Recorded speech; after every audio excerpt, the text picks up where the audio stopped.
Hey guys, क्या आप check use करते हैं या आप किसी से पेमेंट लेने वाले हैं तो ये वीडियो आपके लिए है।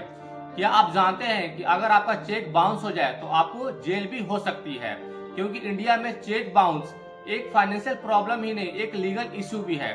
तो आज की इस वीडियो में मैं आपको बताऊंगा कि चेक बाउंस होने के क्या कॉन्सिक्वेंसेस है और आप कैसे इसके जो लीगल जो ट्रबल है आप उससे बच सकते हैं। तो प्लीज आप इस वीडियो को एंड तक देखिए ताकि आपको कोई भी परेशानी का सामना ना करना पड़े। और अभी तक आपने चैनल को सब्सक्राइब नहीं किया है तो चैनल को सब्सक्राइब और वीडियो को लाइक कर दें। गाइस, सबसे पहले हम समझते हैं कि चेक बाउंस क्या होता है। जब आप किसी को चेक देते हैं और बैंक उसे क्लियर नहीं करता, जैसे कुछ रीजंस हैं, जैसे signature mismatch due to insufficient fund, over writing, कटे फटे चेक एक्सपायर हो जाने पे, तो वो जो आपका चेक वो रिजेक्ट हो जाता है, जिसे चेक बाउंस कहते हैं। Guys, negotiable instrument act 1881 act के अंदर जो चेक बाउंस है एक क्रिमिनल ऑफेंस है। गाइस, वही अगर हम बात करें कि चेक बाउंसेस के क्या कॉन्सिक्वेंसेस हो सकते हैं, जैसे पेनल्टी एंड एक्स्ट्रा चार्जेस। तो गाइस, जो बैंक आपसे और जो पेई है दोनों से एक्स्ट्रा चार्ज ले सकता है, और साथ में अगर ये बिजनेस ट्रांजैक्शन है तो इससे क्या है कि आपको जो क्रेडिट स्कोर है वो इम्पैक्ट हो सकता है। तो फ्यूचर में क्या होगा कि आपको लोन मिलने में काफी दिक्कतों का सामना करना पड़ सकता है। गाइस, जो बैंक है वो पेनल्टी जो लगाती है वो अराउंड 50 रुपए से लेकर 750 रुपए तक हो सकता है। और अगर आपका बार बार अगर चेक बाउंस हो रहा है तो ये जो पेनल्टी फी है ये बहुत हाई भी हो सकता है।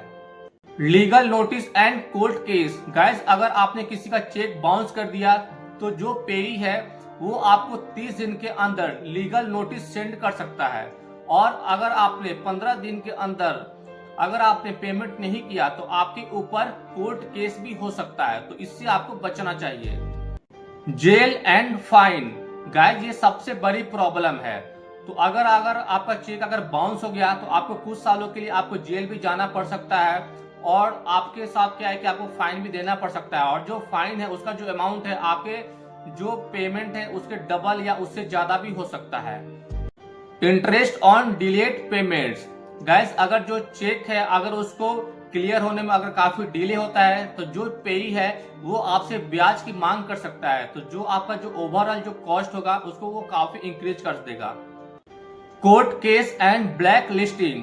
गाइस, अगर आपका चेक बाउंस हो गया तो आपका क्या है कि आप पे सिविल कोर्ट में आप पे केस भी हो सकता है, और आपको क्या है कि लीगली आपको ब्लैक लिस्टेड भी किया जा सकता है, जिससे क्या है कि आपको फ्यूचर फाइनेंशियल डीलिंग में आपको काफी दिक्कतों का सामना करना पड़ सकता है। Effect on credit worthiness. जो बाउंस चेक है आपके क्रेडिट रिपोर्ट को ये काफी इम्पैक्ट कर सकता है, और इससे क्या होगा कि फ्यूचर में आपको अगर कोई भी लोन की रिक्वायरमेंट होगी तो आपको मिलने में काफी दिक्कतों का सामना करना पड़ सकता है। गाइस, अब हम बात करते हैं कि चेक बाउंस होने से कैसे बचें। First, sufficient balance. Guys, cheque bounce होने का सबसे कॉमन रीजन है अकाउंट में सफिशिएंट बैलेंस ना होना। तो इसलिए आप ये ध्यान रखें कि आपके अकाउंट में सफिशिएंट बैलेंस हो। Second, signature match. आप ये ध्यान रखें कि जो आपका सिग्नेचर है वो गलत ना हो, वो आपका ओरिजिनल सिग्नेचर हो और वो मैच कर जाए। Over writing and spelling mismatch. Guys, कभी भी आप क्लियर हैंड राइटिंग में लिखें, जिससे क्या होगा कि आपका चेक बाउंस नहीं होगा। इसलिए आप ट्राई करें कि जो भी आपका हैंड राइटिंग है वो क्लियर हो, जिससे क्या है कि आप जो भी स्पेलिंग मिस्टेक और जो ओवर राइटिंग है उससे बच सकते हैं, और आपका जो चेक वो बाउंस नहीं होगा। Stop payment mistake. गाइस, अगर आपने चेक को इंटेंशनली बिना किसी रीजन के अगर स्टॉप किया है तो आप पे क्या है कि लीगल एक्शन हो सकता है। तो इसलिए आपको इससे बचना चाहिए। नेगोशिएशन। गाइस, अगर आपको लग रहा है कि आपका पेमेंट डिले होगा तो आप चेक देने से पहले जो पेई है उससे पहले ही आप बात कर ले, उसे नेगोशिएट कर ले, और या तो कोई अदर जो अल्टरनेटिव है उसको आप चूज कर ले, नहीं तो आपको काफी दिक्कतों का सामना करना पड़ सकता है। गाइस, अगर आपका चेक बाउंस हो जाए तो आपको क्या करना चाहिए, ये काफी लोगों के मन में ये क्वेश्चन होगा। तो अगर आपका चेक बाउंस हो जाए और या सपोज आपके बैंक से जो चेक वो वापस आ जाता है, तो सबसे पहले आपको ये पता लगाना होगा कि वो बाउंस क्यों हुआ, इसके पीछे क्या कारण है। जैसे बहुत सारे कारण हो सकते हैं, जैसे सिग्नेचर मिसमैच, कटे फटे चेक और एक्सपायर्ड चेक, या मान के चलो कि स्पेलिंग या ओवर राइटिंग मिस्टेक हो सकते हैं। तो बहुत सारे रीजन हो सकते हैं।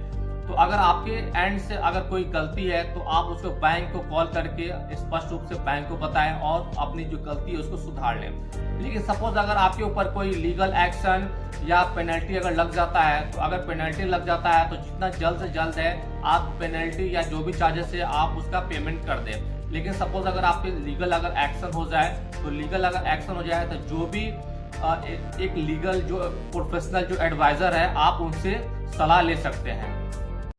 तो गाइस, अब आपको पता है कि चेक बाउंस होने के क्या रिस्क हैं और इसे कैसे आप अवॉइड कर सकते हैं।